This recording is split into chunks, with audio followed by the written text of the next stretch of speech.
I Yeah. had to cut someone's yard with fucking scissors, and to get an opportunity to 1.0.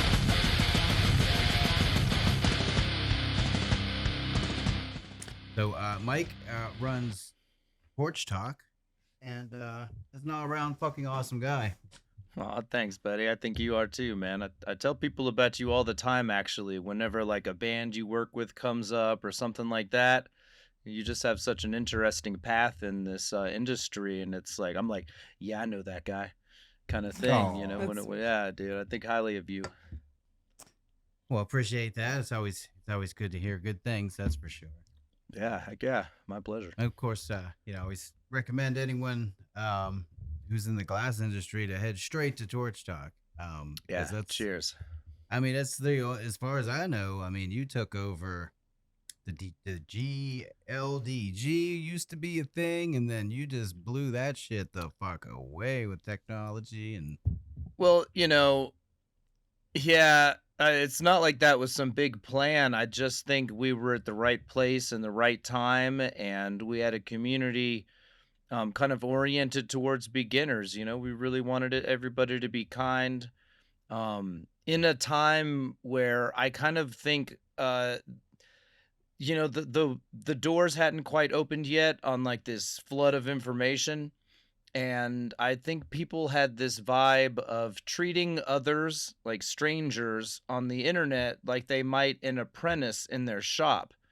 And that where in one case, ball busting is almost required. If you're an apprentice, you're fucking up if they're not busting your balls a bit. They just want you out the door or something.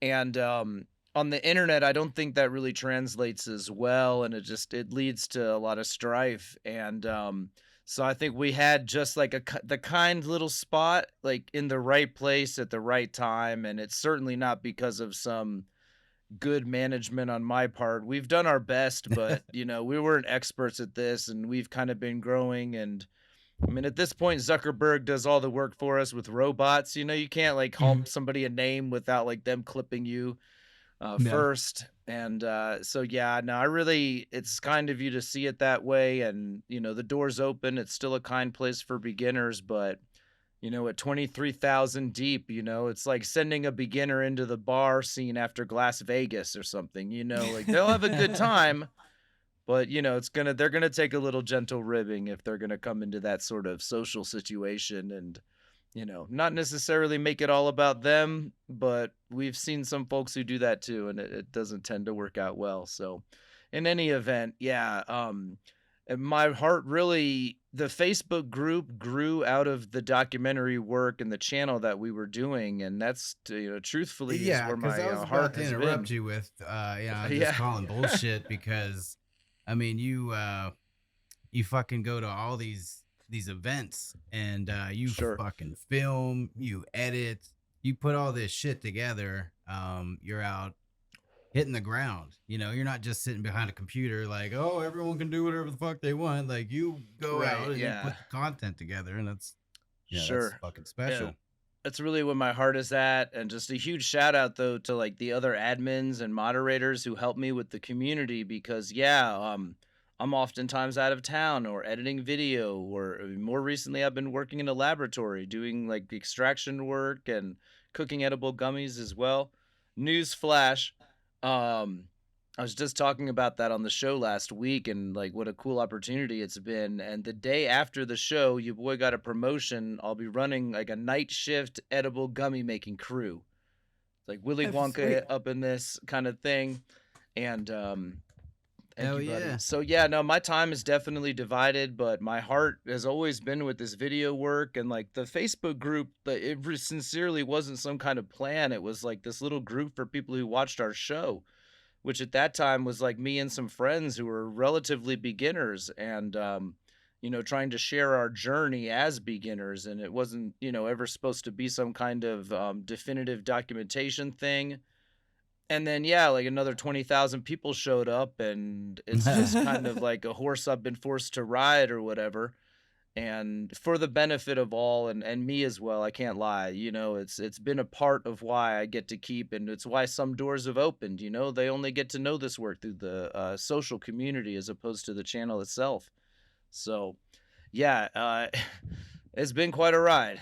And yeah, the Facebook group though was almost like the unexpected curse and blessing, that came along with the documentary thing that I've been doing.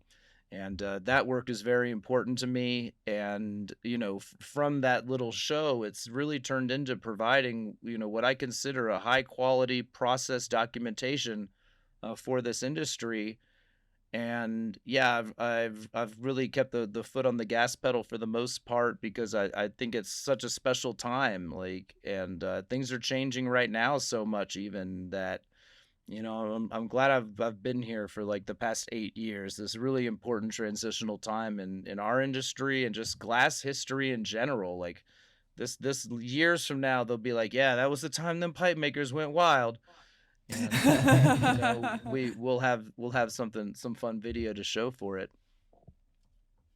Yeah, for Yeah, sure. there's a the race for content right now is a funny thing to see. I mean, I think there's Sure. quite a bit of content out there, but Right, it's funny. I think you were on that post recently. A friend was like, "Yo, where's all the content at?"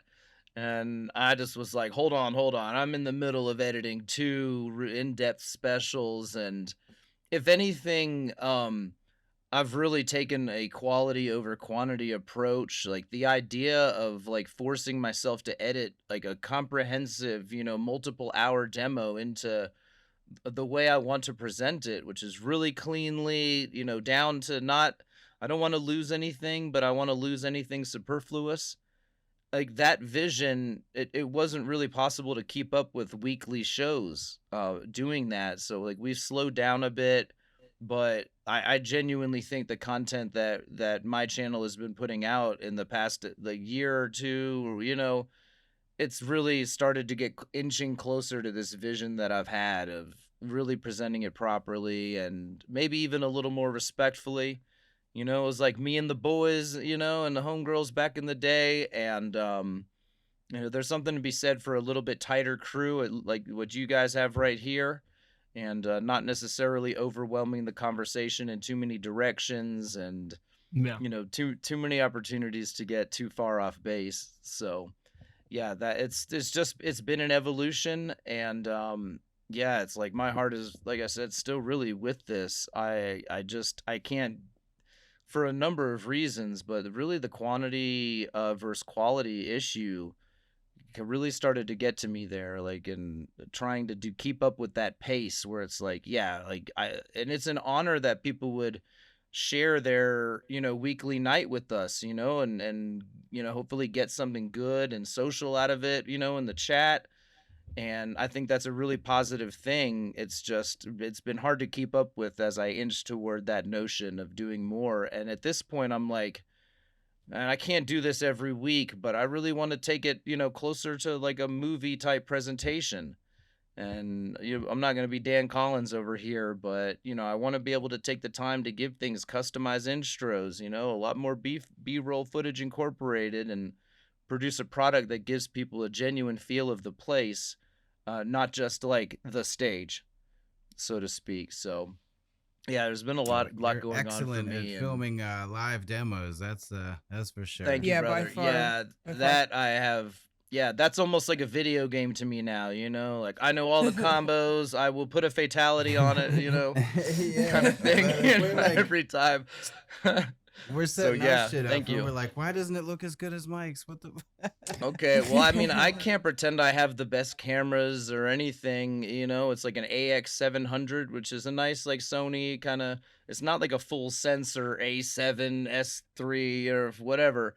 So, a lot of it is lighting. Like there's been places where some of the footage I have only released so much because I'm like in a dark corner at the DFO and it's just looks terrible. Yeah. Sometimes the So, banding from the overhead lighting too. Yeah. yeah, a lot of times lighting is just paramount in getting that. And then, I've really gotten comfortable kind of like deep in the paint, like really zoomed in. And the torch flame itself is such a source of light that, you Yeah. can often kind of cheat that system by that. Well, what do you do to prevent the fucking ghosting effect of the flame or the glass in the flame? Where like it'll appear Like like where there'll it's be 2 It'll or 3, duplicate, yeah. it'll duplicate Like its from the image. like from the Didymium filter or Like if whatever, kind we of buy providing these, that. we bought the R lens camera filters. You know what I'm talking about? Okay, I do. I And have one. it sometimes at certain angles, I suppose Sure. it'll leave trails of the flame and or the glass that's hot. I've don't have seen one? that effect. I feel like it happened more with one of my older ones, and then truthfully, I've had a bit of a weird experience with those because one of them went bad and just tanked like one camera's footage from Melt one year. And like they offered to replace it. I'm not hating on the company, but it was pretty frustrating. And at this point, I'd almost just as soon go with Diddy clips. And it's not even R like lens's about lens that. failed? Oh yeah, it was like the way it was glued together or something that started to fail, so it was all blurry. I know. Oh, And damn. like I got to admit, I actually filmed more with it from there because I never imagined that would be the case. Mhm. Like I was like, "Oh man, I cannot believe we forgot to wipe that lens." Like it looked like I had oil or grease on it or something, and I blamed myself, And it was my second camera, thankfully, but we used it for a bit at another show after I knew I had wiped that thing super clean, and it still did the same thing, and then that's how I figured out that was defective. As a matter of practicality though, like the glass in the Aura lens, that's a lot thicker. I think it might be presenting more opportunities for that ghosting effect. A thinner Okay. a thinner filter might be, practically speaking, better. It's not about this weird experience I've had with them, but yeah, I do love my Diddy clip too, man. I have one of those for the phone, and I've been doing some kind of like fun, more social streams, just live at an event, and it's working great. So that would be my direction. And yeah, I think it's probably just the thickness of that glass is what's causing that. I don't, unless it's loose or something, I couldn't imagine what else you could do to preclude that. You know what I mean? And in these situations, we only get so much choice, if it's not being caused by some overhead light glare or, then you're going to want to stay in the same place when you're filming I mean, I'm someone thinking it might generally. be what you're saying. We have excellent lighting in there, and yeah, I'm gonna have to get Something some to think Diddy about. clips. I didn't even They consider that. I hate to say to like blame the product, but I've noticed it as well. It's kind of situational. Depends on the angle that the light's coming into it sometimes, perhaps, but I've definitely noticed it. And yeah, it's that would be my suggestion. Just get the thinnest one you possibly can. Like it doesn't need to actually protect your eye, and I've brutalized these things at times, like putting them into furnaces and stuff like that. Like they don't, you could burn out a sensor, don't get me wrong. I've seen it, but you got to really go hard in the paint. Like I don't know how long you guys have been watching like the Corning Museum's live broadcasts, but they finally got rid of it a year or two ago. But for like 3 years straight, one of their cameras had these like blind spots on the sensor that almost certainly came from like filming giant, furnace flame working. And I always felt bad, I was like always like let's pour one out for that camcorder, it saw some shit or whatever. And so I think it's possible, but yeah, unless you're like right up on serious stuff all the time, I just don't really see that happening with a nice camera. So damn, I was only ever worried about lasers. Yeah, I mean, some of my good friends, they strongly believe that Aura is the best protection, and I won't argue with them. I've been rocking the Diddy clips more recently, and I've had a great experience, but I'm not like an optician or whatever, so my advice doesn't really mean much. But I do believe that for your camera, yeah, like I don't think that level, of protection, or even if you care about that, I don't. I mean, the conundrum there, or whatever, is like glass versus plastic, or whatever whatever like these companies use, right? Yeah. And some people simply don't trust that. Some people think it degrades over time. I just I haven't really seen convincing data of that, but I understand and we only get one set of eyes, so if you want to play it extra safe, I understand. But yeah, for the camera, like who cares, man? You know what I mean? Like get the thinnest piece you can, and the one, honestly, it could even potentially be the way it's mounted in the ring, because like the Aura guy, he doesn't like make his own ring. He just buys like a Polaroid, Yeah, he gets the filter and then swaps Amazon it out, right? special. Yeah. Yeah. If there's any chance that you feel it's not sitting as flush to the lens as it could, like maybe compare it to a standard ring filter you have of any kind, if it's not sitting as close, that could be an issue, the further away it gets, the more opportunity for that you have. That could be potentially a thing. If it's being stacked on top of like a UV filter or something like that,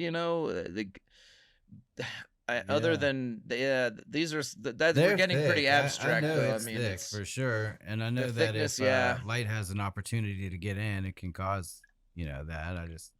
Yeah, I can't really pretend to be the expert there, but I've encountered it, and yeah, if it's something that's like, for me, it's always been like a surprise almost, like, oh shit, we're getting ghosting on this footage. Sometimes it'll happen more when it's dark, as I recall.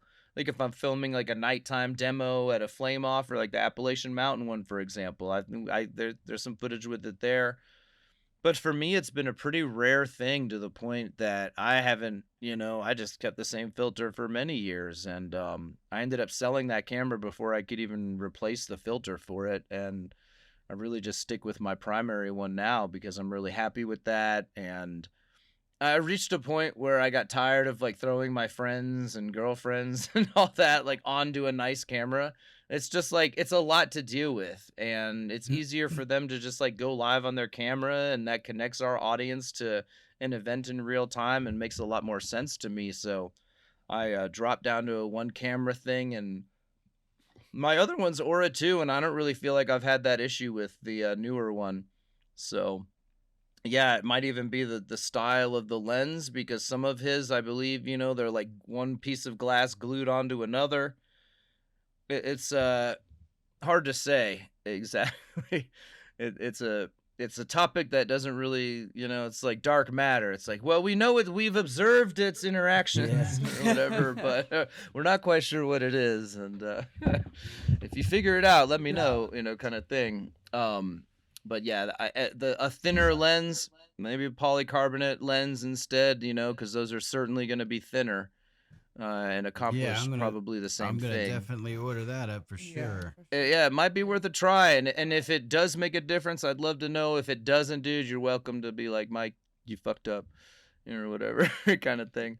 So yeah, it's gonna be difficult trying to mount one on these AI cameras. Oh, yeah. Is that you guys are using the same one too, the Insta360?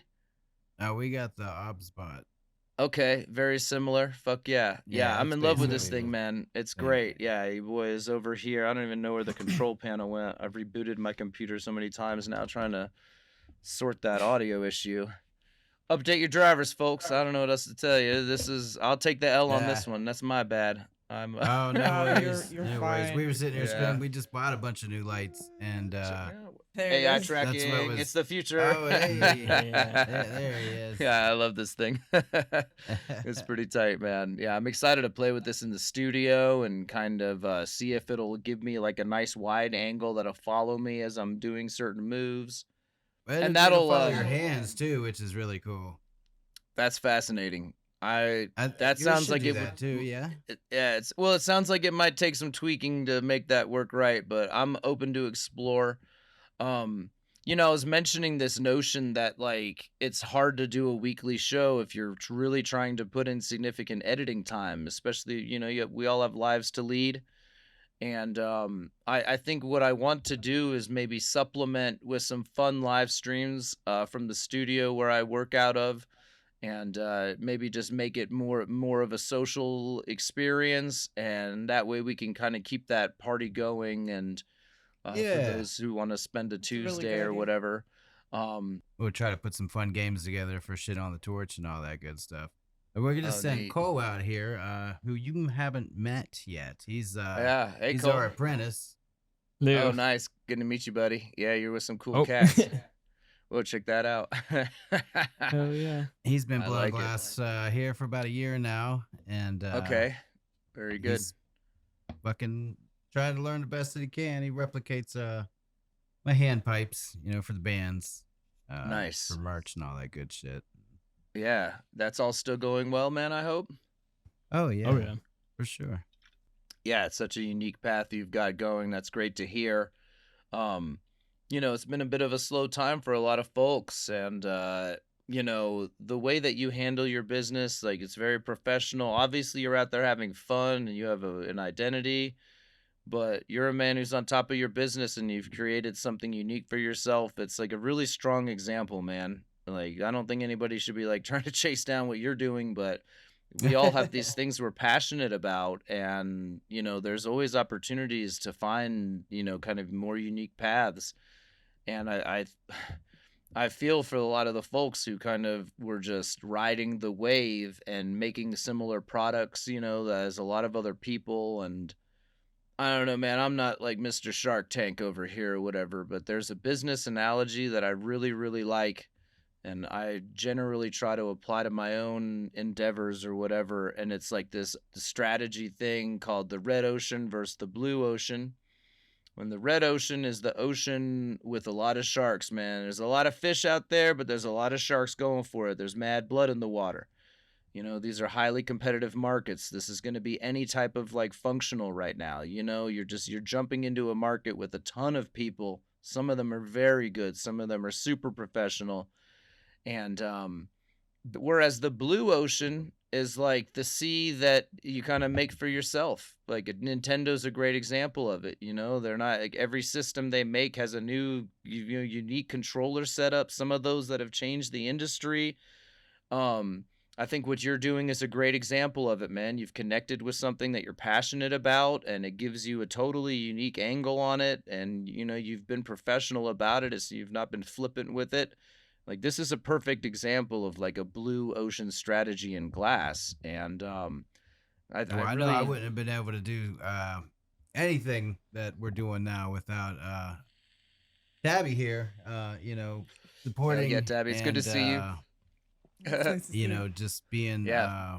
there to keep the dream alive when I don't see the vision. And I think that's Sure. real important in anyone that's struggling or coming up. If you can find someone that shares the same passion as you, that wants to help out with what you're doing, that's probably the best Right. the best That's reason that I can say that we're anywhere near where we're doing now is because I'm a fucking yeah, idiot. I just sure. I get on the torch. If it wasn't for her, she, Aw.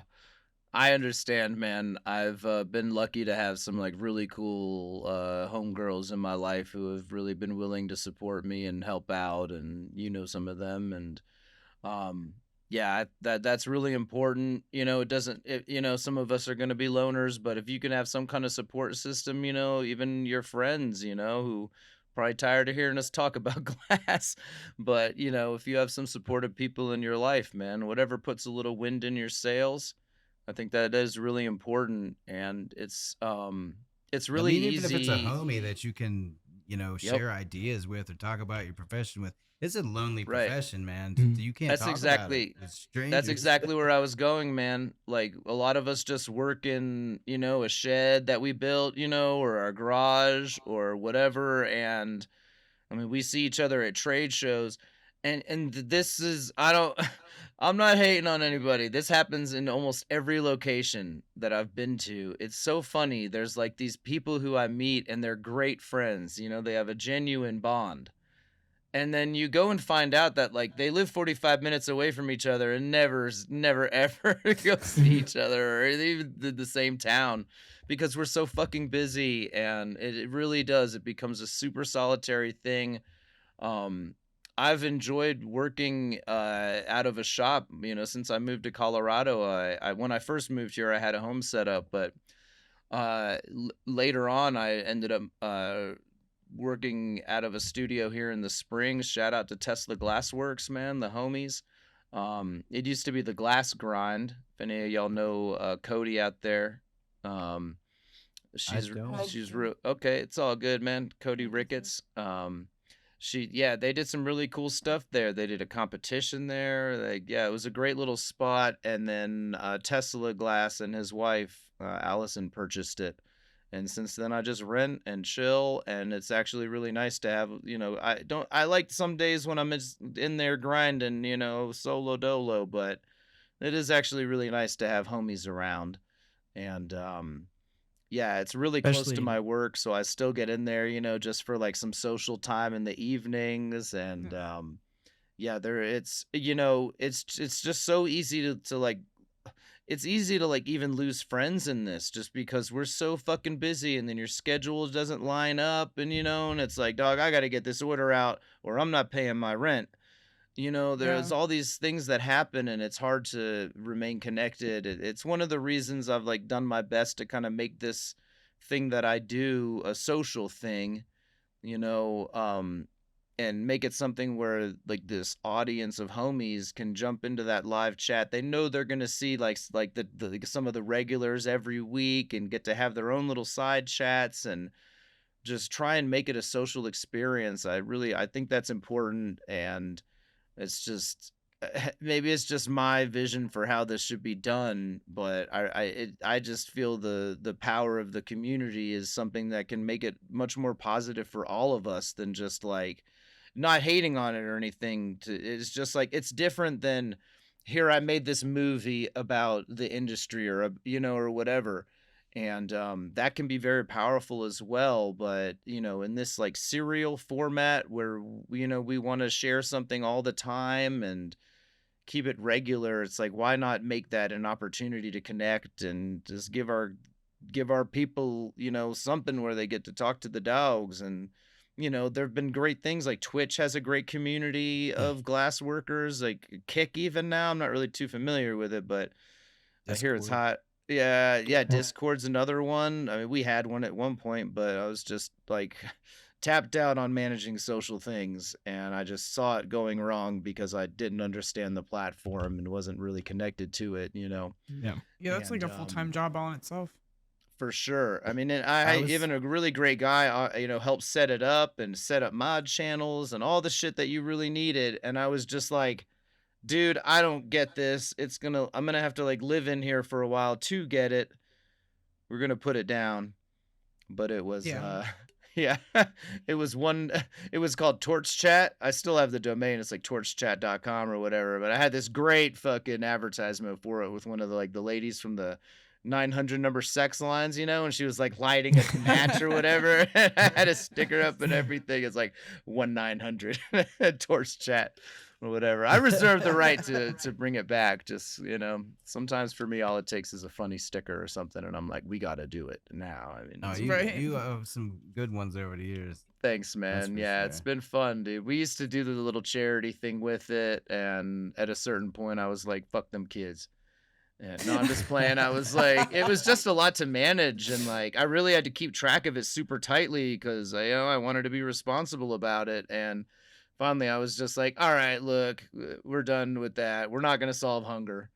Okay. But it was a sweet thing to do. And The hunger that was how packs. we Yeah, I remember that. did all the initial stickers, and it allowed me to keep printing them. And yeah, but it was, just another fun community thing. But at a certain point, if you want to keep doing that, it's like you really almost got to take it proper nonprofit and all that. And I'm just not cut out for all that, man. I want to film and share and have fun and not fill out tax forms and keep spreadsheets of every fucking donation and all that. Screw that. That was never Yeah. fun. So Yeah. yeah, if it were just a little more fun, I would cure hunger. I'm sorry. Sorry, hungry people or whatever. My bad. My bad. That's funny.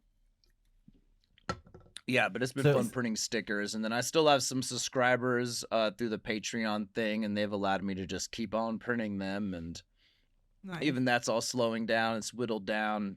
That was hard to keep up with, honestly, and now it's not really going to be explicitly possible. So I've let it dwindle down to like the core people, and I'm just like gonna not ever like add more slots, and I'll keep taking care of them really properly because they've been here with me from the beginning.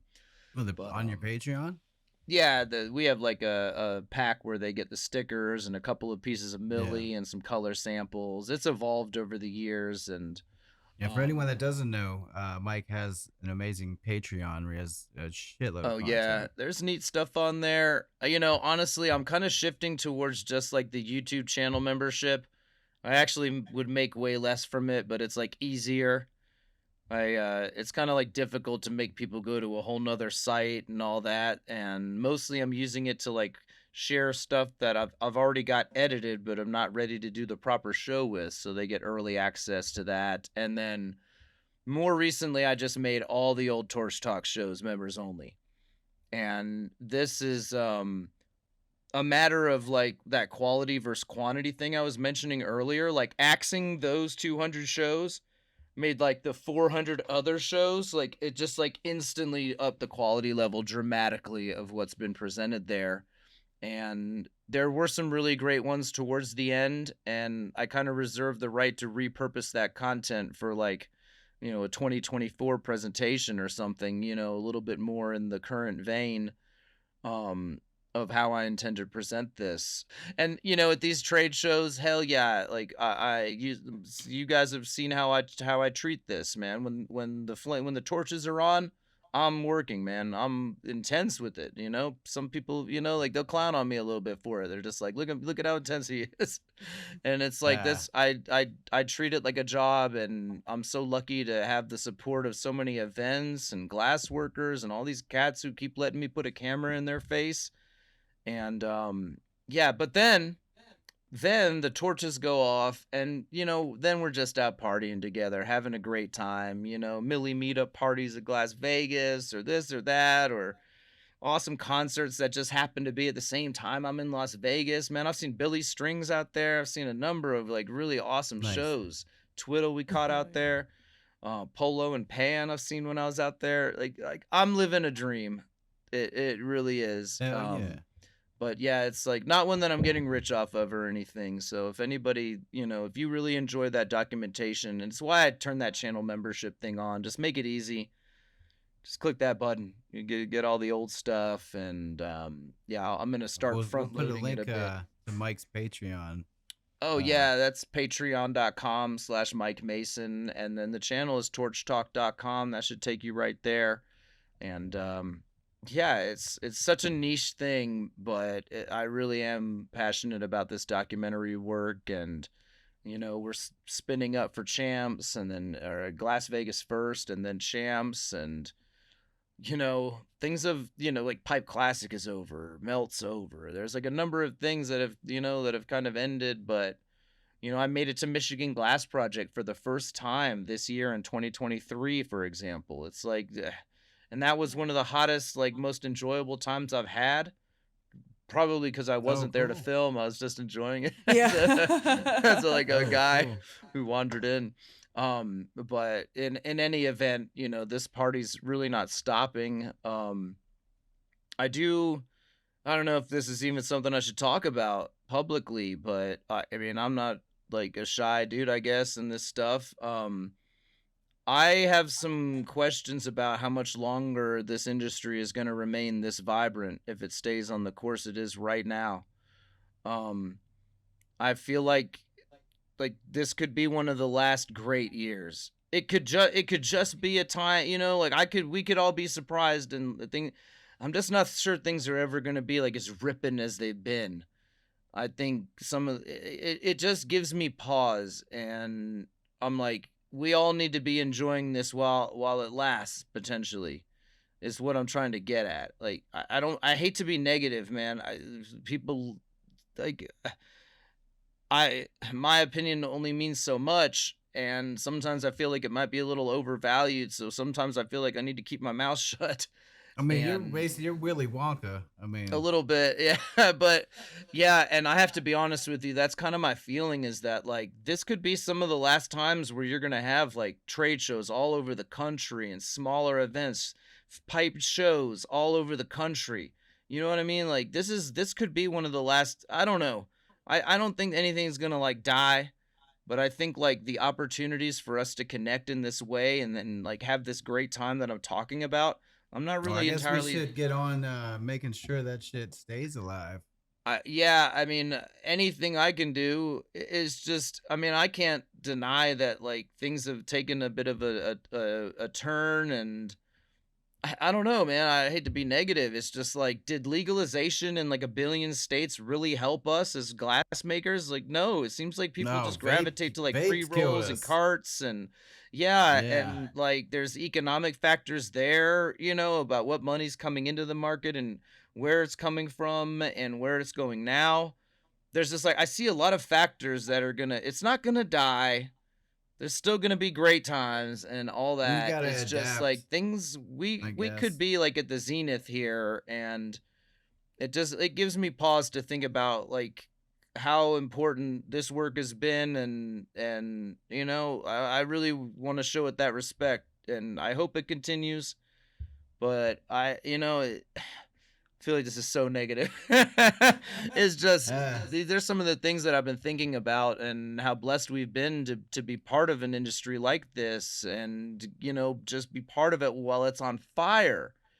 And it well, I makes hope me what kind we're of doing here really inspires people to head in new directions. I don't I don't get my nose stuck up in the industry's business very often, but sure. as far as the need for content, as what's available right now, having an interactive show like this, is pretty original, as far as the Yeah, glass community goes, and I hope to I love have it. other glass blowers on, not just you who's running the shit to get us on the Yeah. radar. I'll have other glass blowers on here, and us pivoting with the stage performance. I hope that Yeah. inspires other glass artists to take to the stage and try something like that. I know it's pretty interesting with film for us. Watching glass on stage has been, I've seen a lot of glass blowers, and I look forward to the edited content later. It's kind of Oh, hard sure. to, especially if you're someone who doesn't really know what's happening. You can benefit if you're a glass artist and you're like, oh, okay, Yeah. yeah, I got some shit here. Yeah. I But if you're benefit from watching it editing for for that. a half hour, it can be boring depending on what the content is. I If you're agree. just standing away looking at a flame that's bright as fuck. But if you have a bunch of cameras up on that shit, you can get some wild fucking angles. And I mean, the shit that's going on with the glass and Yeah, the flame is amazing. I know that's why I sit and stare at the shit, because you got an up close sure. view of it. Yeah, So I mean, shout outs to the homie with the glass porn page, man, Justin. Real cool cat. Like 250,000 people follow that page, and he's actually getting involved in some of our trade shows. And I mhm. think he's a great example of like one of these people who is helping keep the flame alive, or whatever, keep the fire burning. Get Kenny Loggins over here or whatever, but fuck it. I think that's, like I said, I don't really think things are gonna like completely cater or crater, as it were. But I do think it's an opportunity. I'm kind of excited to see some new directions that folks are gonna take. Um, it makes me think more of like the traditional soft glass thing, where like they were on fire for years, and now that's become a bit of a tougher sell. Like, and it's really the cream has kind of risen to the top of that, and tons of people still do it and they take classes, but I feel I feel like that, and they've been watching us for years now, like, what the fuck, like what's damn it, now They're I waiting got to for their make turn pipes. now. This is crazy kind of thing. And I think we might be headed for that sort of not like in viability, but just kind of the industry getting back to something a little more sustainable. I um i also wonder how much am I like 2% responsible, for like encouraging too many people to jump into You're this, saturating the fucking market, right? man. I don't know. Stop it. These are the things that keep me up at night. No, I'm just playing, but it's I do wonder. It's not just me. There's a huge tapestry of information out there, and what I'm doing is kind of just one part of it, and it's not even really fundamental. It's really kind of connecting you with the vast array of possibilities in this, and and trying to document them properly, and hopefully in doing so, the point is not to like show you exactly how this guy did this and then you go make that. The idea is to, like, I mean, an example, just at Glass Vegas, Peter Muller, he does these amazing voodoo dolls. We caught this really amazing moment where he was using like a sifter, like a little kind of just dome shaped sifter thing you'd use, or as like a strainer essentially, but he had different ones that were more, kind of different mesh sizes, and he was using them to add the texture to his voodoo dolls. And like, no, don't go copy his voodoo dolls and the little stitching technique he uses, but like, these are really interesting ideas that you can easily expand to a different, if you're doing something in a textile theme, it's like, here's a piece of the puzzle or something to like get you thinking in the right direction. And that's really what I hope has been the big benefit of it. I mean, I'm not really out here making like how to make a pipe 101, type videos. We've certainly done fun demos or, oriented around that, but yeah, this work has been much more about documenting process. This is like an explosion of creativity right now in glass. New ideas and concepts like are coming out by the day. You look at like Ryan Fitt or a Micah Evans, like amazing work is being produced, utilizing techniques that really haven't been applied or are being, or taking much older techniques like manufacturing techniques, like pressed glass is something Micah has been working with. I mean, even the, gosh, what is it? Was Grav Labs? They have like all those little ones that have like really unique shapes. Like he designs those and then like they like mold them out in like the Mike China. Tyson deal. I haven't seen like Mike Tyson's ones, but he's probably I thought he there. had something with Grav Labs. He probably does, man. Grav Labs has a lot of fingers and a lot of pies or whatever. I'm not really, I don't keep up with him too much. I do keep up with what Micah Evans is doing though. He's one of like the most like innovative thinkers in our industry. And just the way he's been able to, and even like he has this great talk that I was lucky to document, like it from 2017 when he was visiting artists at the Chrysler Museum in Norfolk. And he was sharing all of these slides from his trip to China. And, say what you will about China, like they have a different style of manufacturing glass.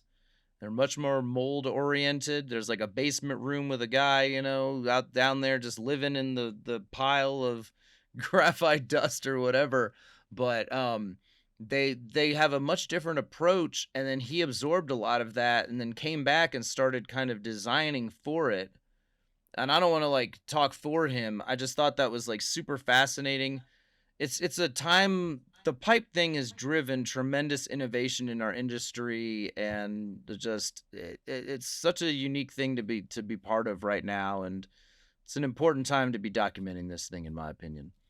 I agree with that. And speaking of documenting pipes, we're gonna have old Cole here. He's gonna head out to the glass studio and he's gonna make us some shit here. We got a demo on deck too?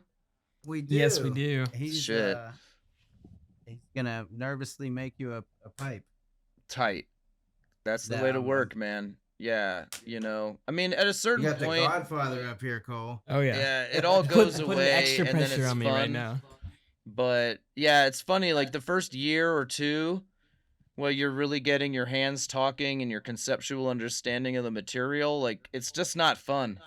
And I had to like, I don't know, man. I'm like this. I'm not the best like motivator of like students or whatever. I'm like, yeah, that shit's gonna suck. I don't know what else to tell you. And then, but a lot of that. Yeah, the light at the end of the tunnel though is that when all of that comes together, it almost becomes hard to describe like how you're doing it. It just everything happens, and it's kind of so much more effortless, and you can achieve what I call like runner's high in glass. Where it's like everything is just happening the way that you want it. You're jamming to your tunes. It like genuinely stimulates this like endorphin rush that I think is similar to like a runner's high. And so it's like, yeah, like the horrific lows, if you fight through it, are definitely balanced by the beautiful highs. you know. And then from there you expand your ambition, hopefully, and then you'll ruin your days all over again, but hopefully in the service of, making something new and special. But yeah, it really does. It gets so much more fun once your hands start talking to one another. And I always, really, I just can't recommend enough to anybody out there, if you're a beginner or even somebody who's maybe focused more on the solid stuff. Like, the sooner that you can start working hollow glass, on two handles, and truly get your hands talking to one another with that molten glass, and then your brain fills in the understanding of what's about to happen and how much one hand needs to rotate, and then the muscle memory takes over, and then you're not thinking about any of that shit anymore. It's just like, how am I doing this? And the glass generally kind of responds to your whims. And it's like another Micah Evans-ism or whatever, man. He's one of my favorite people in this industry, if you can't tell. But he was describing about how hard it is to even teach once you hit that point, because you kind of forget how you start to do things. You have to like really keep thinking about it to internalize it in a way you can describe to a student. They'll be like, well, how did you do that? You're like, well, I heated this and pushed this. And it's like, that's like 10% of it. There's like so much more that's happening in order to keep everything in track and in flow for you, and how you inflate it, when you inflate it, whether you're capping an end off, and or maintaining some kind of positive pressure from the air inside. There's like a million little intricacies that you kind of forget about once it's all second nature. And it becomes hard to describe. It truly does. You become a bit of a magician once your hands start talking to the glass, kind of thing, at that point. So yeah, not to be so negative about the beginning. It's just, that's the truth. You got to fight through that phase. He's been through things he's really proud of, and I'm like, hey man, that's trash. You shouldn't be proud of that. He's like, well, I mean, that's, you never be rude about it.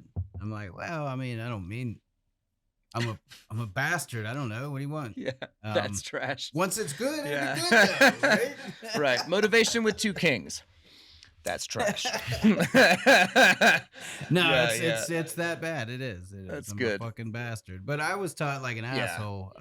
Sure. I had to cut someone's yard with fucking scissors, and to get an opportunity to fuck one point up, and it would take me 20 seconds to fuck the point up in some instances, and I'd have to like, scrub a whole bathroom with a toothbrush or some bullshit. And this motherfucker kept me at it. He wanted to get rid of me. He had a good scheme going, yeah. Yeah, take yeah, notes, it felt folks. like he was just trying to get free labor. He said that's exactly what it is. Marines, but yeah, this is the secret come up in the glass world, man. Yeah, he didn't charge me, so it was I made out on that deal. Nice. Yeah, you can find someone to apprentice you without charging you. That fuck. Yeah, better yet, paying you. Mine was with Fat Mike, rest in peace to the homie, man. But he brought me out when he was in Norfolk, and he was like, well, do you want to like just work for me, or do you want to make this many pipes and then do whatever you want? And I was like, I'll just make that many pipes and then do whatever I want. So we had a pretty good system there where I'd come in and crush out the proto, and then I'd be free for like the rest of the evening to kind of just explore my whims. And that was a great, like nice start to the game. Oh shit, we're on a torch. This is awesome. Yeah, I wouldn't have like rambled for so long had I realized there was a. Oh no, you're still able to ramble. Right, good, you see, most people that come on here have no idea anything about glass, so they're okay. Got you. I think he's using charcoal. Charcoal, nice. He's using charcoal or that's what's China Black or something like that. Shout out to Eric Goldschmidt. I think he's the only guy I know who really uses charcoal. I use it in a lot of his stemware. And then wasn't it Molten Aura that just came out with like a color that's identical to that? Like, I forget what they call it. I'm just like, I know China charcoal when I see it or whatever kind of thing. It's not bad for proto hand pipes. Oh, hell no. Nothing wrong with that, dude. Bury me with my China Cobalt. It's one of my favorite colors. For sure. You remember I do the dichro images with the China Black. The old Very shit. nice. I don't know about the new stuff. I can't speak on that. Okay. But I have just a fucking treasure chest of I was just about to say, I was like, what do you got, like 40 cases of it sitting in the back or something? Stocked Oh up when it yeah. was good. Nice. Yeah, man. That's smart. That's smart. And yeah, they change. When you find a batch that you like that works for your process, if you can afford it, yeah, stock up. That's for sure. So is he like pulling out a neck here now? Yeah. My man's getting fancy. Is he gonna make it a donut too? Is he gonna go for like bonus points? Nah, he's probably gonna do the Okay. same Okay. the same proto shit. I think he fucked his neck up already. I don't know if he can hear me, but he was having I'm not sure if the headphones were I think working or he not. I believe in him. couldn't He's connect got his this. fucking headphones or something. Something's going Yeah. on out there. Yeah. So he just pulled that down a little bit and then flattened the end after condensing a bit of the end. That's a nice little view there, buddy. Nice cameras there. Oh, thank you. Yeah. We're still trying to pin it out. Like I said, we just added a fucking 6 new lights today. That's and, awesome. Didn't want to fiddle with any more of the camera shit because we made you wait so long. We were like, "Fuck, man, Oh, it's we no should." big deal. Then I turned around and made you wait. Yeah, I wish I had like gotten into that test. I didn't know there was a test thing, or I'd have been like, yeah, send me that like a week ago or something, and we could Oh have yeah, I sorted that didn't. out. Yeah, I jumped in, and my bad there too, man. I didn't understand what was happening, but once I got the newest driver for my audio interface, we were good to go. Killer. Yeah, Yeah, I'm a this, little rusty takes- too, man. I gotta say. It's gonna take your sensor data and put it up onto their server, and then I'll download what your sensor sees, and then I'll Really? be able to color correct your shit and Oh, everything interesting. like that. So you get like a whole separate recording, huh? Oh yeah, That's yeah. We're freaking trying to awesome. go as high quality as possible. It's beautiful, man. Yeah, that's great. And we had Very some cool. problems with our interface. We had a Behringer UMC 2 something or other, 2 That's what I got. HD. I got the 204 HD over here. Okay, yeah. Yeah, We we were probably have having the same fucking thing. issues with it. We did our Goddamn. first one, Fucking and Behringer, immediately went out and bought the Rodecaster Pro 2. I was like, Oh, nice. That's better for and you, it's huh? been fucking perfect. I love that thing. All right. Well, you got to file Behringer under getting you twice now on this one, because Nah. I don't know what Yeah, happened well, there, it was man. the recording we didn't think there was anything wrong with it, and then we went back into edit it in Premiere, and our audio was just super trash. Oh, that stinks. With Huh. all our different inputs and everything, it was Yeah. it just my mic when I was in here he's out there fucking doing that shit, and you couldn't hear anything I was saying. It just would go Well, it looks like a sweet setup, buddy. This is really cool, man. You've got you in the talk zone and homie in the shop. This is great. Oh, thanks, brother. Yeah, We still of got to course, dial man. it in and get all our stuff color matched and all that good shit. Yeah. But we'll have it all dialed in here soon enough. I made a sword, like a katana, and got it all Lamb of God up, and they took Tight. tie pens and signed the blade and all that What? good shit. And we're That's going to be too raising cool. money for MS. And Nice.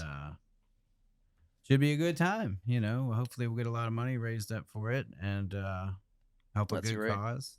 Get Yeah, for people sure. interested in glass and Well, that's cool, man. Yeah, you got to get me the details on the exact channel and all that. I'd love to help promote this. And we haven't confirmed the charity with Mudvayne, but for Lamb of God, it's definitely MS.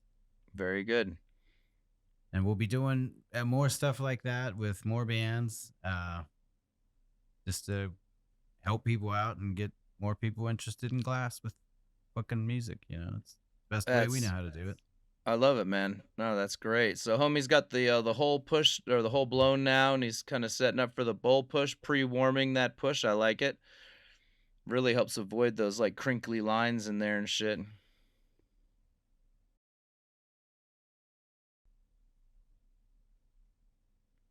He We could just appreciate look the over. commentary.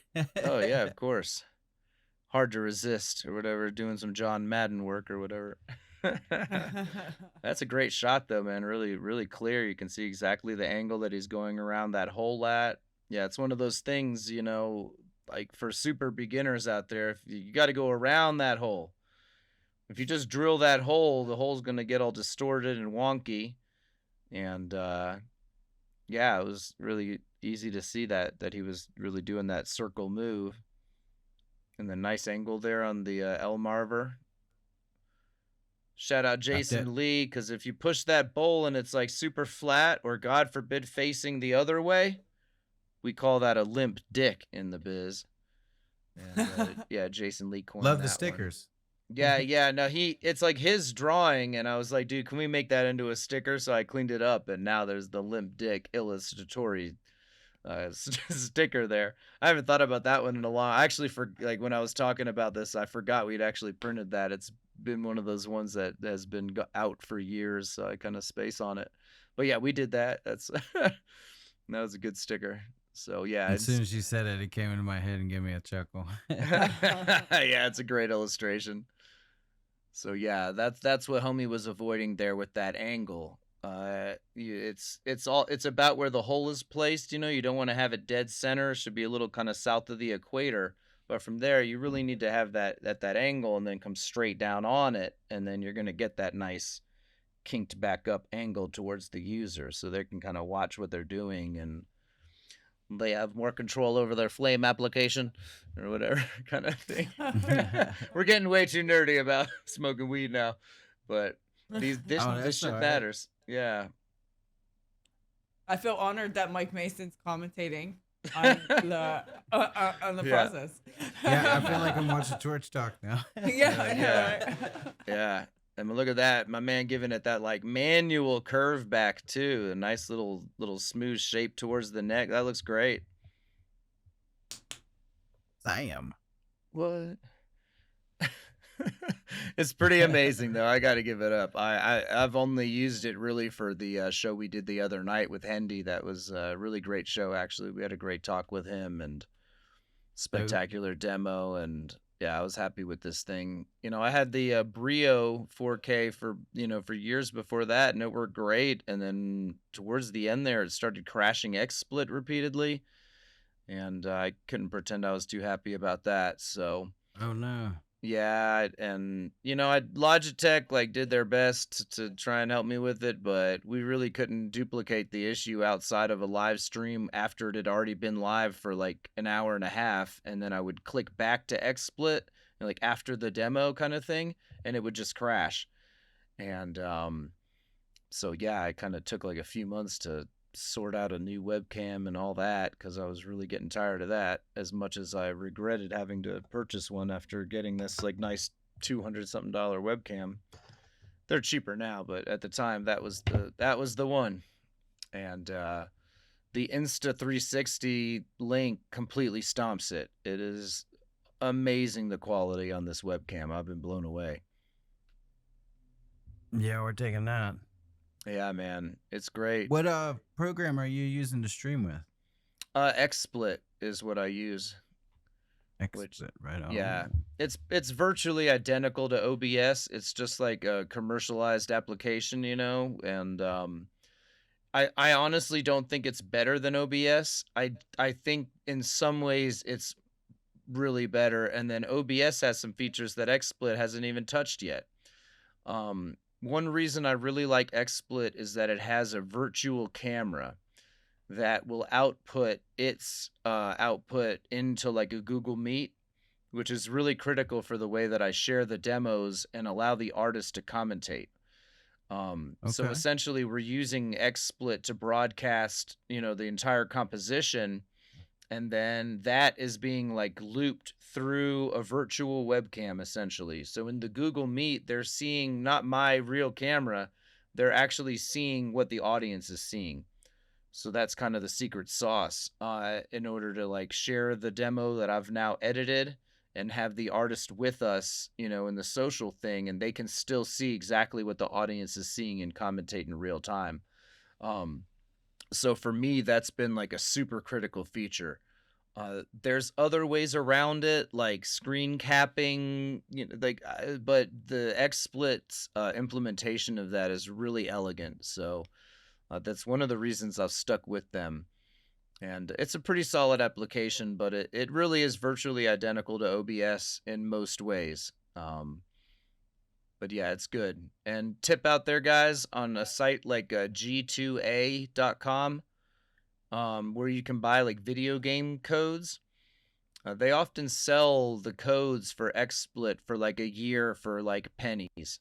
So you can give it a try for like, $3 or $4 and just buy one of those codes and see if you like it, kind of thing. For most people, I and do use think coupon code WhoKeys20 for a 20% discount. Yeah, for sure. It's one of the tech channels I watch all the time. Is it really? Okay. What they It sponsor works. Yeah, it works. We got Windows 11 Pro with that. Yeah, It was yeah. cheap as shit. Legit site. Yeah, for real. I know it seems crazy, but yeah, there's XSplit codes on there, and I think it's an excellent broadcast software, especially if you're like trying to share something pre-recorded with like a social, Zoom or a Google Meet or a, whatever platform you're using for that.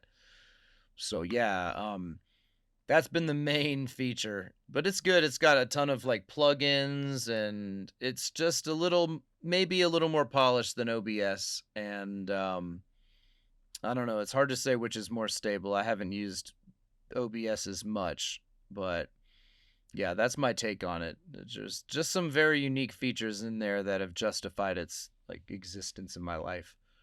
I don't think I've been doing it long enough to have an opinion on any of it. As He far has as no he knows, idea. man, that motherfucker worked perfectly the whole time.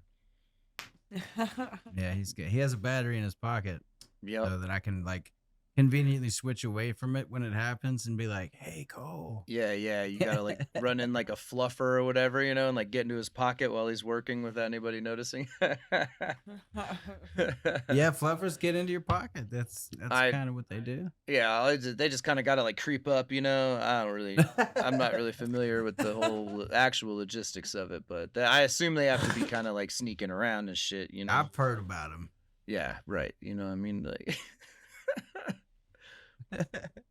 So I believe that he's gonna make red. I think he's. Nope, looks like that's the blue. either light blue or fucking that expensive molten ora purple. Can't really I tell. think it's the blue. Looks like a light blue. They'll probably sell that to us next, though. We're just kidding. $3.50 a pound. Yeah. I'm a little touchy with molten ora lately. I was like, yo, I need these rods in 7mm for that honeycomb. And they sent me a bunch of giant ass rods, like, sorry, this is the smallest we have. That's some bullshit. I know. I do love the what the fuck is it? Purple amethyst. It's whatever their fucking they've got beautiful purple is. Yeah, they've got some absolutely gorgeous colors. I can't hate, man. I'm just like, I'm just being caring about that color. It's all good, man. I've got 2 icanes prepped with it, actually. It's a citrine and a gold ruby. So I've got rods of those, and I'm going to fume them and then kind of do one dragon eye with the gold ruby and like a round eye with the citrine. So they'll have like that traditional cellular look that I get out of the striking colors, but with those colors instead. And the citrine should be real fun being UV or whatever. And then I do have a comb that I'm going to make with it. I was able to eke out just enough. It changed my plans, but we'll still get like a tiny comb out of it, I guess. So cool. Yeah, I do enjoy your honeycombs. You make some fucking sick ass canes, man. Thanks, buddy. Thanks. Yeah, I just take some extra time to make sure everything is like bridged in really nicely, and that just lends itself to having these, really perfect looking combs. So it's like, it's not so much a skill thing, encasing a giant one is difficult, but most of it is just in the setup, and letting the math do the work from there. So it's yeah. But yeah, I definitely take some time to make sure that those things are extra precise. So if there's one thing. Yeah, I mean, that would fall under skill, I'm pretty sure. Some form of skill. More like planning or logistics kind of vibe. Hell yeah, look at that. Like 3 horns. In that lighting, they almost look like a little flower on there or something. That's our dopest camera angle. We want to put it in the studio. Well, it's just showing you right now. So you put the dopest camera on yourself? Is that what you're telling Of me? course. He's the star of the show. Come on now. Good shit. Without him, this wouldn't be happening for sure. Yeah, I'm just playing, man. I didn't know if you were trying to show me one of the ones in the studio or whatever. I'm like, buddy, it's just showing you, man. Oh yeah, no, that was the camera. It's I got the you. clearest. I suppose. Yeah, that one close up, it was looking like one of those A7s. Those are just incredible, man. Absolutely amazing. And we got a A6300 and an A6000. Nice. But it's really on the glass that you're using on it. Yeah, for those, indefinitely. Yeah, for me, the camcorder thing has really been about the zoom on it, like the camcorder I have has a ridiculous amount of zoom, that is really usable up to, virtually the very end. I mean, the end is, but you start losing the ISO or whatever. Yeah. And yeah, I've always been tempted by like the A7s and this particularly. I think that's an amazing camera. I think these fucking AI cameras are great for the cost. Like what? Yeah, for sure. And I mean, if they double the quality for twice the price of these AI cameras, it would be as good as a fucking mirrorless, just about. Yeah, it's pretty awesome, man. They just crammed a much bigger sensor into them. It's just the right thing to do. It's like surprising that there's not more of these. Like, why do all webcams look like garbage? So much work is done virtually now. So many things. Like why are all the sensors going into cell phones? You know what I mean? That are far nicer than what's in your average webcam. Like it's not that big a deal. It's time to step webcams up, kind of vibe. And they did an amazing job. And then I understand that OBS bot one is really nice too with the large sensor. And yeah, I've been just thrilled with this thing. It's like it's not doing me any favors going all gray and shit, but kind of we can fix it in post, Mike. It's fine. Right? Yeah, exactly. We got the Just for Men filter or whatever. The Just for Men. I want to get sponsored by Just for Men. Yeah. Yeah. No, it's actually pretty funny when I've been doing this a damn minute. It appears, and you go back to some of the episodes from like 2013 and 2014, and you really can see the difference in my age. And I'm not mad about it or anything. It's pretty wild. It's like, who the fuck is that young man? Look at this guy, so fucking full of possibilities and all that shit, and with no idea about how it's really gonna be. And really has been a special ride. Who is your favorite demo over the years? Do you have one you can pin down? The favorite demo. That's a really good question. Something you learned the most from? I really think Taffy's demo from Glass Vegas, where he made like that Pilsner cup it's like a cup in a cup that he later filled with plasma. I think that demo in particular, if you're talking about like gas demos, that's a different thing where they're narrated, and I can speak to that in a second. But I think Taffy's demo, where he joined us on the show and kind of talked through his methodology, he has not just the Taffy roller, but he's got the Taffy roller on a platform that can slide. And he's also got a torch that's like, it's like one of the Mirage hand torches, I believe. And it's on an articulating stand, but it can pop right off as well. And it is just like the ultimate like hand roller setup. And having him with us to kind of really talk through the intricacies of working on it, I really think that is like a tip top. Like if you really want to learn about a unique way of working with glass, I think that one is really excellent. I mean, you gotta give props to the king, Cesare Tofolo. His demo from Murano, man, he made a Varanasi vase, which is like, I'm not the historian on this, but like people argue about whether that thing ever really existed, like outside of paintings, and then they just started making it later and shit. They were just like, a nice shape there, whatever. I don't know. I'm not a historian, but it's got a bit of a funny history, but it's like this classical shape that kind of, it's like one of the critical ones of like Venetian glass art. I'm butchering this. This is where I really need to have like, yo, can I get a lifeline? We're gonna Eric Goldschmidt's on the phone, or whatever kind of thing. And he would probably be able to explain it better. But Cesare, he made this form, it's a vase, but he went diesel with like some like 80, maybe 65 mil. I don't know. It was a giant hunk of like emerald tubing, the china. And at one point he did like this one-handed point pull where he had the other point up on a rest, and he's blowing out this giant vase. He's just flexing, man, just whatever, man. After he did it, he was like, chef's the kiss. No, I'm just kidding. He did not do that, but the audience did, though.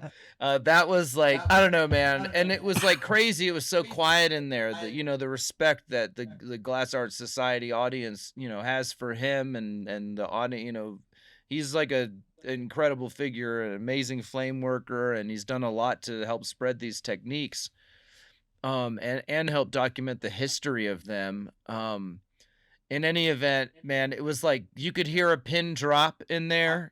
It was so silent, but I've been tempted to like make some reels with it where like I edit in like ludicrous crowd reactions, because like that's what it deserved. It's just you don't really you don't really do that to the maestro. Everybody was just in silent awe. And it was really, man, and he played it cool, but it was like one of the biggest like flexes. Master. Just like That's awesome. blowing this giant thing out perfectly. A true demonstration of skill, and he's a really cool cat. Man, I think Mickelson's hand demo from the Glass Arts Society, like from the Tampa one, where he like talked through just sculpting fingers and attaching them to like the hollow base of the hand. I think that's like a really excellent like hollow sculpting demo. Mickelson's he's one of my teachers, so I know he's a great teacher. And he's like he's really good at explaining these things. There's been a lot of highlights there. In terms of like favorite demos, I will give like a personal favorites. Actually, are some of the Champs Masters special where we really did that. We're gonna do more of it in that format. It's just it takes a long time to edit, because I want to do each artist justice, and and we have a 25th anniversary special I'm working on that's going to be really special. But that the on stage specials from Glass Vegas, where I essentially like I film the music. They have an opening night band. Last year was Jacob Noel, fucking the homie from Sublime's son. And and he played Sublime music, which he doesn't typically do. He's like an artist in his own right. He's got an album out, like I think on Epitaph Records. Fucking dude from Rancid, fucking Tim Armstrong helped him produce some of the tracks. He's like kind of legit. Got like a poppy reggae vibe, kind of like Sublime Light. Was it a festival they did out in Cali? What's that? I heard they just did a festival out in Cali. It's possible. I saw that he was just about to play his first show with the surviving members of Sublime. So yeah, we got a sneak preview of that. Man, we've had some really amazing performers there. One year, Ian Young, Hyrie, and Dan, the homie from Fortunate Youth. Really amazing reggae band. They're actually one of my favorites. They played together one year, and this year's band is going to be the Wailers, y'all. Cool. And anyways, to reel that every year I've been filming the music, and then I've been making these specials where I take highlights of all the demos and kind of weave them in with the music. And I call it On Stage, because it's kind of a representation of like my experience there, which is mostly tied to the stage, but it's great. I'm on stage filming my friends and legends and new legends, and filming amazing bands. And this year, we're gonna film the Wailers. But there's like a special spot in my heart for those, because they just like hybridize like two really separate things that happen there, but kind of hits this note of how magical Glass Vegas is, and very cool. Yeah, I really like those. And then there's one other, the Glass Vegas music one. This is not like one of the bands.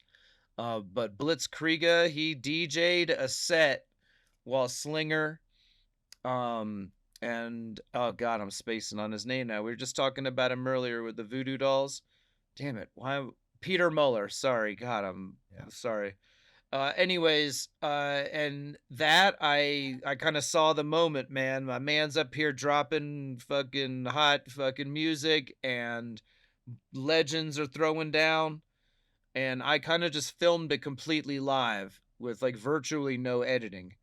And this was almost like, you know, your boys like I was flexing a little Toffolo style, you know, to like film it pretty much the way that I do, continuously with very little interruption. It's like staying in the zone, you know, for hours, which is difficult. If I make one mistake, it's like it's easy to get down about it and then like trigger a cascading like failure, you know, sequence of things, because all of a sudden I'm out of the zone. But in this case, man, I gotta say I was in the fucking zone with the dogs. I really think Good. that's like a strong recording, despite not like having much editing at all. But it's like truly representing the experience of being there live. That's like a different one. I typically don't film that way.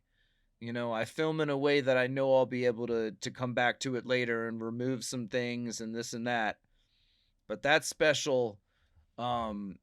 That one, the Slinger and Peter Muller, that one's a little different because it's just straight there. There's a little bit of conversation as well. There's some things that go wrong, like a reamer tip breaks off. It's got like all the elements. It's got the car crash, you know what I mean? It's got like everything. So I think that's a great one that comes to mind. And there's just been a really amazing things over the years that I've been just super, super honored to cover. And, you know, there's even more to share. That I'm sitting on a mountain of it that hasn't even had the chance to be edited yet. You know, there's like at least 1 year of melt that I haven't even touched yet. You know what I mean? Like, if not two. And a lot of that came down to like It that can stack up mentality. and get it's real easy to film. It's another thing to Yeah, edit it and put it out. absolutely. And like I kind of feel like I only get one shot at that. You know what I mean? Like I'm not gonna like I mean, and I might do this to some of the super oldest stuff so I can really get it into a cleaner form now, you know. But generally speaking, I feel like I get one shot at this. I really want to nail it. I want to represent the artist properly, and so I want to be able to take my time with it. So it's like, how many things can you take your time with at once? And it's hard to imagine if I'll ever get through all of it, especially if we keep recording at this pace. Eventually, there will be an AI editing software that understands enough about what the fuck is going on here to be like, I got you, Mike Mason. And then, like, in 30 minutes, it'll edit like 15 years of footage. And That's then when everybody will be putting out so much content. It Right. takes about four and a Like- half minutes. Yeah, they'll be like, when are we going to see all that, Mike? I'll be like, well, when we get to the singularity or whatever. It's time Yeah, consuming. AI shit's getting. It's getting very powerful. Yeah, I think we're not actually far. Glassblowing might be one of the last ones, you know, just as much as it'll be hard for them to capture some of the nuances of artistic flame working. I think mechanical they'll stuff's be able hard to to- do a lot. They already do. Like North Star has one that is like grabs a shot of the thing and like and dumps it in the fucking line. It's crazy. Like, so robotics and all that are already a thing, and it's not going to be a bridge too far to suggest that they could be trained that way. But in any event, you know, all jokes aside, like there might be more to edit than I could maybe ever get to in a lifetime. And, you know, I guess I'm okay with that. I don't know. Maybe I need to work harder. I don't know. It's hard. It's a tough thing, but I really am doing my best. And like the champ special right now, for example, like it's so many clips. It is like an unbelievable amount of stuff that like I could have had like a year's worth of reels. It's a fascinating time, and that shit is moving so much faster than I think most of us would have imagined, even just like a few years ago. So I don't know. I actually do kind of really look forward to where this is all going. Probably doom, but it'll be a good Yeah. ride in the meantime. You know. Now what I you'll mean? see a lot of great content come out for a while at least. I'd like to think you know, gosh, did you guys watch that Black Mirror episode where it's basically a Netflix series about this woman? No? I feel like I'm gonna No. totally No, I haven't spoil this seen shit. it. I don't want to spoil anything, but Oh wait, where she sees herself on TV and she gets like exactly. fucked by her actions. Yeah, I've seen Yeah, that. Yeah, it's exactly. Yeah, fantastic. that's where we're headed to, where they're truly going to be able to create entire series, you know, within the AI. I'm not saying they necessarily have to be populated by actually conscious fucking things. That seems like a unnecessary jump there. But at the same token, yeah, they're really not far from being able to do entire reams of you know, like right now they're gonna like add an extra finger or some shit, but like we're like 6 months from Yeah, them that being able shit's to make like crazy. a Scorsese level fucking movie, visually speaking. You know, Yeah. that's going to be very powerful for some people, and there's going to be a lot of garbage, but true storytellers and true artists will adapt to that technology. It'll be fascinating. And you know, one thing that's actually interesting to me, and I'm not an AI scientist, so whatever, but you know, these like large language models, like they train them, you know, and they're built around like neural nets, like they're modeled after the Yeah. brain in a certain sense, and they are programming them to learn like the brain and make like higher, you know, a hierarchy of decisions, and like how do they make the best decision and how do they approach that. Like these things, I'm not saying they're necessarily like that close to the human brain, but like they're modeled close enough to me that like we're going to get to a point where it's going to be wrong to like discount their artistic creations. You know what I mean? Like right now, they're still gonna like let a watermark slip in or whatever, you know, which a human is smart enough to never do. But the reality is that these things are like potentially some form of like creative being. And I think that needs to be respected sooner rather than later. It's like it's not an issue right now per se, but down the road these things are going to have their own agency, and like we're going to really need to start looking at their creations as not just, you know, autocomplete, you know, by studying 10,000 Van Goghs or whatever, but a true synthesis of ideas. And part of that is that they're modeled, you know, after our brains and the way we think and make decisions. And I don't know, it's a really fascinating thing to think about. And I it I'm not saying anybody's wrong when they're like mad about AI art or anything. I get it. Yeah, I get it. There's a lot of But people pissed I about think that. if you really play this situation out, these things are going to make significant works of art down the road, like of their own right. Maybe even before they get to the point of like artificial super intelligence. You know, like they're already pretty amazing. Like, Yeah. wait till we get to a real AGI, just an artificial general intelligence who can do things as well as a human and is adaptable to be programmed by anything.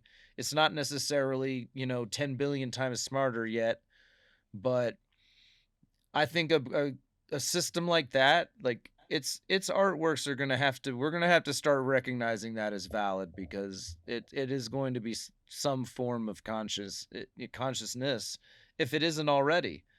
So I don't know. I take it with a grain of salt when I see people so mad about, you know, AI art and generative art and all of that. It's like I said, they're not wrong or anything. It's just it makes me think more about what's going to happen in 5 or 10 years with this art, and will we actually, you know, will the general public, like, will there be like a famous AI artist of in and of its own right? You know what I mean? Like Yeah. we're getting there. Like we'll just An wait. Like, they're AI gonna that like we learn how to do art. from. right. Yeah, Like Chat it's GPT. yeah.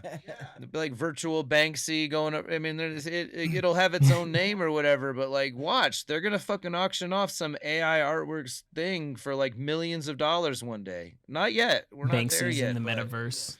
maybe AI that's what just it'll like- take. You know, they won't give a fuck how it's modeled and all that shit after the brain. They, you know, they're just gonna be like, "Oh, $2 million. Okay, AI is real." I don't know. It's a lot to think about, but yeah, the Clearly, I spent a lot of time thinking about AI art and, trying to put a positive, note on it. I mean, it was a hot because- button issue for a while there. Yeah. For sure, yeah, it still is, man. I still see it, every other day I see somebody bitching about AI art Yeah. in one way or another, and I'm just like, Still some cool shit being made. You absolutely, see a lot of band covers too that are AI for sure. It's like generated and whatnot. Photoshop, you know what I mean? Like when that shit came out, people were like, "Boo," and then now genuine artists, that's the that rises, the cream rises to the top over time. And right now, it's just like it's an easy ass tool, but I think Yeah. human artists, and I do think eventually, artificially, the general intelligence type system will make artworks of its own. I think and, they'll it's be cool right recognized. now to use it to like enhance art, rather than taking a whole picture and then replacing it entirely with AI, just taking some small objects out with AI, with Photoshop and whatnot, or adding to a canvas is really interesting to see. Right. It's pretty fascinating stuff. The generative fill. You can just tell it what you want and circle an area, and then it happens. Then you can tweak it a million ways. Yeah. My broke ass has like 2020 pirated Photoshop right now, so I'm not enjoying these AI benefits. I probably should, just like for the memes that I could make with this thing. Oh, they're worth it for sure. Yeah, a picture of Robert Mickelson. Put a big bong in his hand. Boom, done, click, just like that. You know what I mean? Like, look at this picture of Robert Mickelson from '85. No, I'm just kidding, man. But Have you seen the photos of like Dr. Phil in a hardcore band? I've AI seen all that. photos? It's amazing. That's Yeah, they're yeah, awesome. it's so great. Yeah, some of it is cheeseball, but some of it is fucking awesome. And yeah, we've had a good bit of fun with that too, ourselves, making Jesus blow glass and stuff like that. Oh yeah. Yeah, they're not like very good at that, but close What enough. would Jesus make? Right, exactly, dude. Exactly. What would Jesus make? He'd probably make a pipe, honestly. It feels like he got down. We're like Cross pipe. missing a bunch of years there. And then he came back and he's like, yo, what up? I'm the son of God. And rubbed I his mean, hash there on was me, by the way, please. You know what I mean? Like, I think that dude was into the trees, is what I'm trying to Burning say. bushes in the book, man. I mean, come on. That's Yeah. trees. That's I Right. know a metaphor when I hear one. Sure. I mean, I do think most historians agree that, like, the oil they anointed him with was fucking cannabis oil, man. Like, they was rubbing that Yeah, dude he down got with wrecked. hash. He was, yeah, he was fucking. Just wakes up first thing. Yo, I He need was fucking That's too basic- much. I'll rub your feet later. Just get this goddamn oil on me. That kind of thing. No. Oh my god. Yeah. Sorry, I'm gonna get you guys like in trouble with like religious people or something. Oh, our logo wouldn't do that at all. Yeah. Yeah, not, yeah, not they're even not- a Not little the bit. devil's lettuce. They're not tuning in. Or not your demographic, so we can freely talk about. Well, Jesus. it's it's the devil's lettuce. You got you got the weed leaf and Yeah, the vomit. I feel like that's it's just getting. a joke. Yeah, I feel like that's getting antiquated even among like modern. Like some of my friends are Christian and all that, dude. It's and like they don't give a fuck about weed. Like I feel like there's still some hardcore, like your really real evangelicals who look at it that way. But I think most of these cats, if they've kind of moved on, they're just like, look at this abortion shit we just got. Hell yeah, fucking weed or whatever. Smoke your goddamn weed. Just don't be killing them babies. I think those people they're tied up in different issues right now. And yeah, I think we're making some headwinds here. Your average Christian is probably not gonna like, they don't want you blowing it in their face. But I think for the most part, even those cats, are getting over it. Well, that is good news. Yeah. Yeah, we have a buddy that's a cop, and he's like a quintessential Irish cop, and he came over for dinner today, and Okay. I mean he's cool. I've been friends with this guy for a long time, All right. since we were kids. Sure. So I have my other friend over who's never met him, and Cole doesn't really know him. Okay. So he just walked in like, "What is immediately cop in here?" he just immediately starts. Well, yeah, he's got his fucking police shit on, Mhm. and Oh my God. he's like, It smells like weed in here. "What the fuck's up with all this weed smell in here?" He was like, like "Fuck freaking off, out. Tater." I'm like, "Man, go fuck yourself, officer." Yeah. He's like, "Yeah, all right, well, man." You guys are Yeah, all one of my- medical there and shit now, isn't it? Yeah. Oh Yeah. yeah, Yeah, yeah, yeah. that's fine. Yeah, you can't say shit. So even if he wasn't cool, I'd be like, "You can't." Well, he wouldn't be here. Fucking Yeah, if he getting wasn't steaks cool. off us either. Yeah, yeah. So yeah, even your cops nowadays, they know the deal. I think medical and legal, all that, they're just like, cool. You know, we've been quiet about everything pretty much. Nice. Well, it looks We did great. that stage show back in 2020, right? 2021. I don't know if Okay. you caught that, any No. part of that or whatever. No. I'll send you a video. Yeah, I'd love to see it. Yeah. we didn't have professional cameras at that point, but we had the idea pretty much. We did a giveaway with Tom Maxwell from Hell Yeah, Oh, right? nice. Dean That's cool as fuck. Guitars was sponsoring our new company, Black Goat Wear. I was a glass artist for it. It was kind of like a apparel lifestyle art company that he was collaborating with me on different things and different artists and shit. Well, we got to promote a Dean guitar giveaway, and I was just doing a little bit of glass shit, nothing big, in a little small booth at this this haunted house that, I mean, it sees like 6,000 people a night sometimes. But All right. Nice. the owners came by. We were just having people sign up for this shit, and they saw we had like lasers and just, it was kind of cool, I guess. But he was like, "This should be on stage if you want to go." And like, they had a pretty decent fucking size stage, and Word. they fucking kind of dickheadishly forced the music acts they already booked to share the stage with me. Oh wow. We evolved it into this thing that I'll send you. We worked Yeah, with I'd a love couple to of check different this out. bands, and we have like 4 videos we did with it. They kind of like showcase sword making with different aspects of the haunted house. Oh, very cool. So we're doing Nice. that a lot more professionally now, and I can't wait to debut it. Yeah. We're hoping to get that over at Champs or fucking Glass Vegas or something like this. It's fucking wild. Well, yeah, well, a Running year the, that you're going, I don't really know when we're gonna do it or if we're gonna do it. It's Well, let me know. we're more in It the seems like we're gonna do it.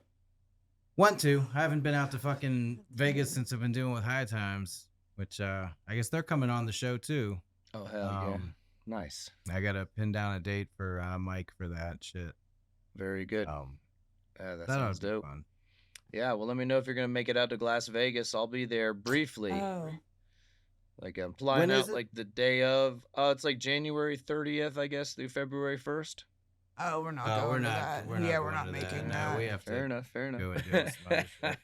Oh, no worries. Maybe Champs. You're not going Okay. to Champs. I think I will be going to Champs. I'm actually gonna have a friend come out and help film because I'm really not sure. It depends on my schedule. My idea though is that he'll be kind of handling the bulk of the filming actually, and then I'll pop out, and if I'm there, yeah, it's February 14th through 17th, and honestly, they've changed my schedule like 3 different times now, and now with this, now I'm going to be running this night shift during the week, so it kind of I just haven't been able to make a decision on that yet until things have settled down, and now a whole new thing has happened. What is it? February 14th to 17th. Oh, that's December. All right. So that's going to be a Wednesday to a Saturday. The 14th is weird. the Wednesday to the 17th on Saturday. So it is actually possible I could like sneak away and try to attend Champs. But that's been the less certain one. Even Glass Vegas, like at that time, those were my 3 days off. And now I'm back to like a normal 5-day schedule, and they just keep changing things up on me, so it's been hard to figure out that one. But yeah, anyways, I hope to see you at one or the other. Sounds like Las Vegas is no. Michael Sarahoniak hit me up like a fucking week ago. Yeah, that's the homie. Told me that he said that he was working with Champs now. Actually, I invited him on the show. He's been there for years, isn't he? yesterday. Yeah, that's my Yeah, man. he used to be the High Times dude. I Oh, worked with really? him back then. Okay. Yeah, no, I've known him with Champs for years now. Yeah, he's always like the guy who helps me get my badge at the entrance and everything. I'm always like, oh shit, it's my boy. And Super fun dude. Oh no, he's a really cool cat. Yeah, no, I love that guy. Yeah, nice ass dude. That's really great. Yeah, dude. Yeah, I have much love for these shows, Champs, Glass Vegas, you know, all these trade shows and events and organizations that have just made it possible for me to keep doing this thing that I really feel is needed. And you know, so I'm doing my best to make it a positive thing. Thank you for having me on and giving me a chance to talk about it. And yeah, Oh man. yeah. 100%. I Yeah, do have appreciate one ya. last thing. Oh yeah, dude, no rush. Before we go here. Yeah, what you got, buddy? Oh, there. Oh, my boy. I love it. Oh yeah, dude, that's awesome. I still have one of the ones you gave me, man, that I haven't really used yet. But yeah, I custom Torchtalk Dichro. I love it, man. Hell yes. Well, that's great, dude. Fuck yeah. Yeah, I think I just whip that out real quick before we I let love you it. go. Yeah, that's It's that's up on the shelf. end on a high note or whatever. I love it, dude. That's really cool, man. You're really cool. You guys are great. I really appreciate you for having me on. Thank you. Yes, Yeah. thank you. Mike Mason, everybody. Yeah, fuck yeah. Aw, cheers, guys. Thanks so much.